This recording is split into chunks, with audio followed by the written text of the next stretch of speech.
Okay, Pika, I'm going to take your advice. We're going to cover up any naughty bits on the TV with the DVD box. How's that? There's only a few. And let's get to it. This is the Satanic Rites of Dracula, 1973, the final Hammer horror movie starring Christopher Lee. Let's see. This movie's a hot mess, and it's the 31 Days of Halloween, where I am watching 31 horror movies during the course of October and leading up to the end of October, Halloween night, where I'm going to enjoy one of my all-time favorite horror movies, and it hits me culturally too. It really does. This movie is a convoluted mess. It's fun though, and it's got lots of vampire babes. And this is the first Hammer movie to feature nudity. Yeah, actual nudity. After all the years of titillation, of TNA, of sheer negligees and clever lighting and buxom British babes, we are now afforded the privilege of seeing hooters on screen, boobies, breasts, mammalian protuberances, fun bags, more than a handful. You're risking a sprained thumb. That's from Weird Science. It's a movie. And this movie is pretty stupid and fun all at the same time. This is about a Secret Service agent who infiltrates a satanic ring of elites performing satanic rituals to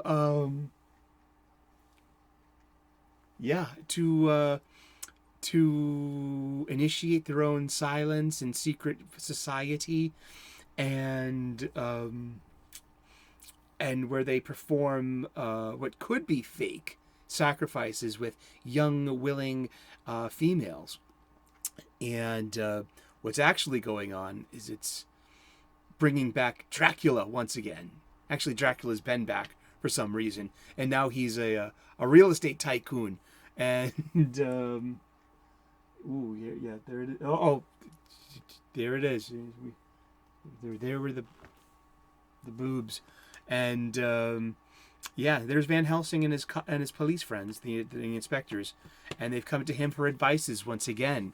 So now you have elites in black masses conspiring in some kind of, and what ends up being Dracula's big plan is to bring back a huge version of the bubonic plague to be released on purpose, and among his conspirators.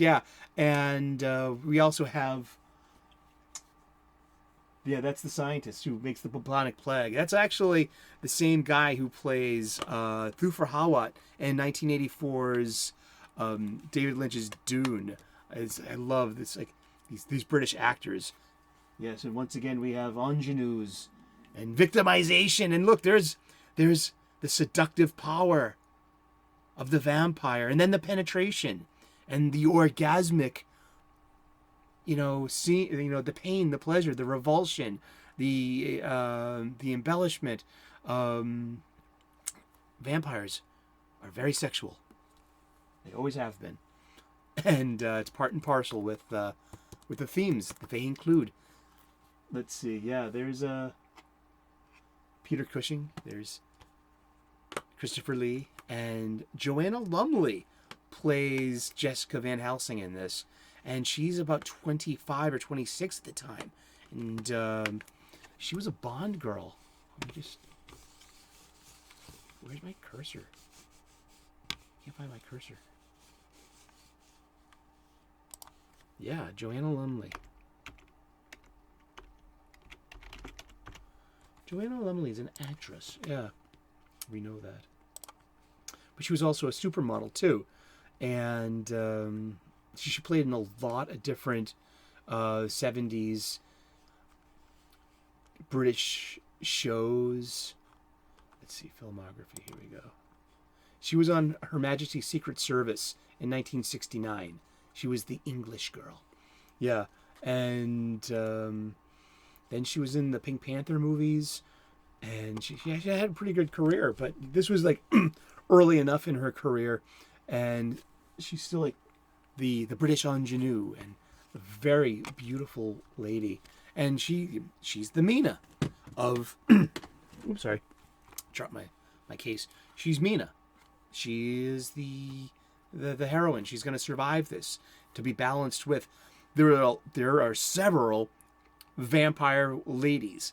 There's a vampire ringleader who's a woman, and then there are like 4 different vampires that are kept in their in the basement, in their crypts.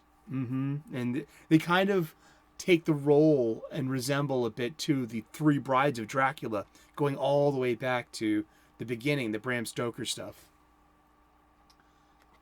Yes, here we are, getting near the end. And it's a secret society of elite people, and they're trying to run the world and disrupt the world by introducing some kind of plague.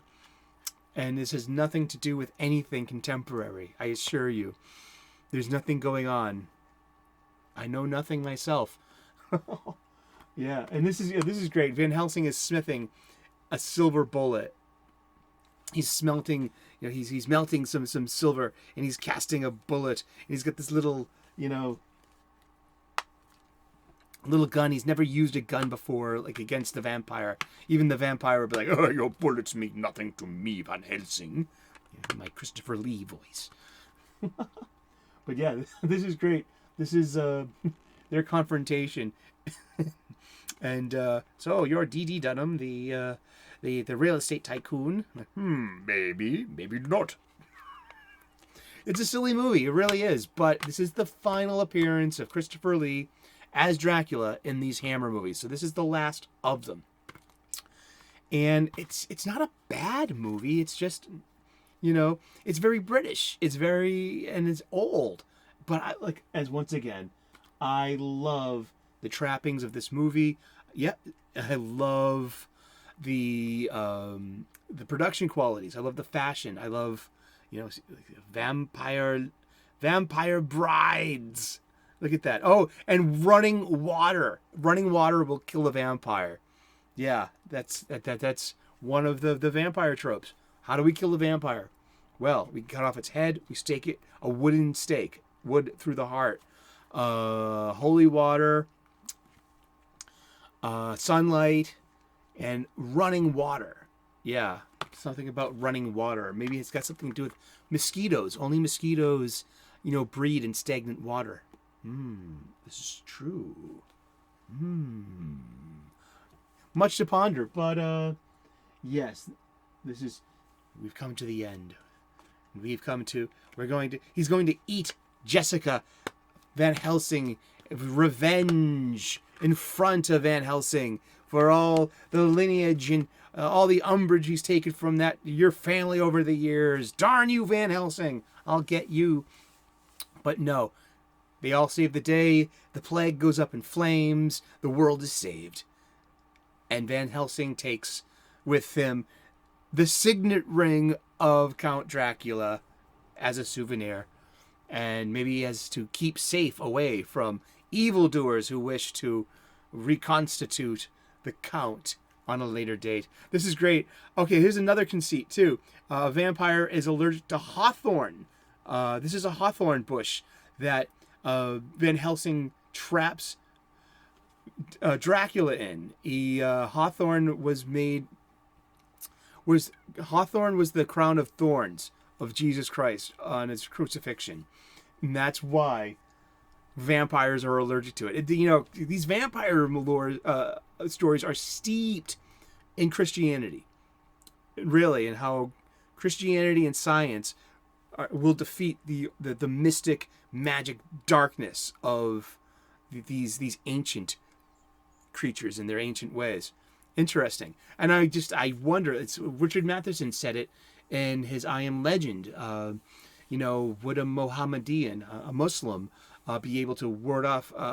Would a Mohammedan vampire be scared off by a crucifix? I'm pretty sure that's a paraphrase, But yeah, thinking about it, would I be able to hold up a yin and yang or an om symbol? And maybe if my faith and my belief in this, that would be enough to ward off a vampire, that I would not need the crucifix. I wonder if the Mogan David had that same effect, or the crescent and star, or just like, what do you think? I would like to know what you think. Do you think that the vampire myth, can include world cultures? It's very Christian-centric. It's very Western-centric. That's okay. I don't think that's a negative thing. I don't think that's something for it to be blamed for or contributing to some mythic patriarchy and system. I will say, though, can't we use a Mogan David or a crescent moon and star, or even a yin and yang or an om? Wouldn't we be able to use these as well against vampires? Some worry beads, or whatever like you have faith in. It doesn't have to always be a crucifix. That's just the inculcated myth. But since vampires are a worldwide, have worldwide myth, we discussed this the other day, and from this book, In Search of Dracula, about the mythic, about the world culture of vampires, and how every culture seems to have had a different vampire legend, whether it's in China or the Middle East, or Peru, cultures that were not connected. Each one of them has some kind of basic vampire myth. Isn't that incredible? And then how it's perpetuated, and how it's gone on, and how we kind of enjoy it today in our horror movies. All right. Thank you so much for tuning in. This has been the 31 Days of Halloween. We've been watching the Satanic Rites of Dracula, also known as Count Dracula and His Vampires, from 1973. It's a Hammer horror movie, the final Christopher Lee Dracula movie in the Hammer horror movies selection. He did this from 1958 until 1973, playing this role, I believe, 9 times, maybe 8 times. Let's see. We've got Dracula, Risen from the Grave, Brides of Dracula, Prince of Darkness, Horrors of Dracula. We've got Taste the Blood. We've got 72, and we've got Satanic Rites. So that's 7. Did I mess that up? Yeah, I don't care. You know what I mean? All I care is that you're watching, you're having a good time, and hopefully you're being turned on to some movies, some horror movies this Halloween season. What are you watching? Let me know in the comments section. Do you have any thoughts of our content today? Let me know. I would love to earn your subscription. Like and subscribe. We will see you again tomorrow, okay? So God bless. Namaste. Good luck. Let the right ones in. Wear your garlic. Have a wooden stake by your side. And maybe I don't know, don't go try using a yin and yang on a vampire if you don't believe in it. And I don't think you'd be around to tell me if it worked or not. Ain't that simple. All right. See you later. Bye-bye.